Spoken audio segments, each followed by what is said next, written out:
NDA కూటమి అధికారంలోకి వచ్చాక తెలుగుదేశం తొలి మహానాడు కడపలో ఘనంగా ముగిసింది. గతంలో రాయలసీమలో, తిరుపతిలో మాత్రమే మహానాడు వంటివి జరిగాయి. కడప జిల్లాలో వైఎస్ కుటుంబ అధికార పీఠం కనుక అక్కడ మహానాడు నిర్వహణే ఒక రాజకీయ సంకేతం.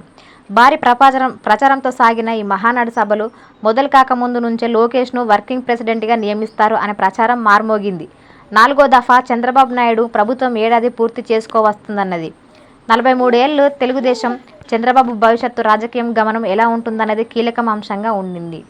జగన్ ప్రభుత్వం తప్పిదాలపై తీవ్ర అసంతృప్తితో గెలిచిన ప్రజలకు ఎన్నికల సమయంలో చేసిన వాగ్దానాలు అమలుపై మహానాడులో ఏం చెప్తారు అని సామాన్య జనం కూడా ఎదురు చూశారు. అట్టహాసాలు, ఆర్భాటాలు చాలా ఉన్నాయి. ఈ అన్ని విషయాల్లోనూ అస్పష్టతనే మిగిల్స్తూ మహానాడు ముగిసింది. రాష్ట్రానికి సంబంధించి కానీ, తెలుగుదేశం అంతర్గత వ్యవహారాలకు సంబంధించి కానీ నిర్మాణాత్మకంగా, నిర్దిష్టంగా చెప్పింది దాదాపు లేదు.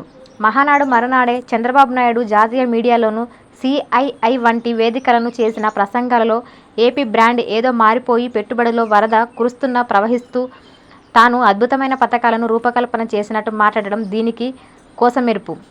ఆయన చెబుతున్న వీటిని నికర ఫలితాలు మాత్రం ఇంకా రావలసే ఉంది. అసలు ఆ విధానాల పూర్తి స్వరూపం, కాలవ్యవధి, నిర్దిష్ట రూపంలో అందుబాటులో లేవు.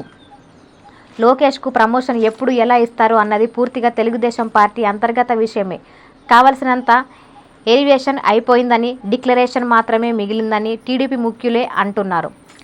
చంద్రబాబు నాయుడిని మరోసారి 2 ఏళ్ల కాలానికి అధ్యక్షుడిగా ఎన్నుకోవడంతో ఒక ఘట్టం పూర్తయింది. మిగిలిన నియమాలకు ఆయనే ముహూర్తం నిర్ణయించుకుంటున్నారు. పదవులకు సంబంధించిన అంశాలు అలా ఉంచితే తెలుగుదేశం పార్టీ రాజకీయ విధానాలు, కూటమి ప్రభుత్వ పాలనా విధానాలు మాత్రం ప్రజలకి సంబంధించినవి. కానీ ఆత్మస్తుతి, మోదీ స్తుతి, ఆర్భాటపు ప్రకటనలు మినహాయిస్తే ఆ విధమైన రాజకీయ పరిపాలన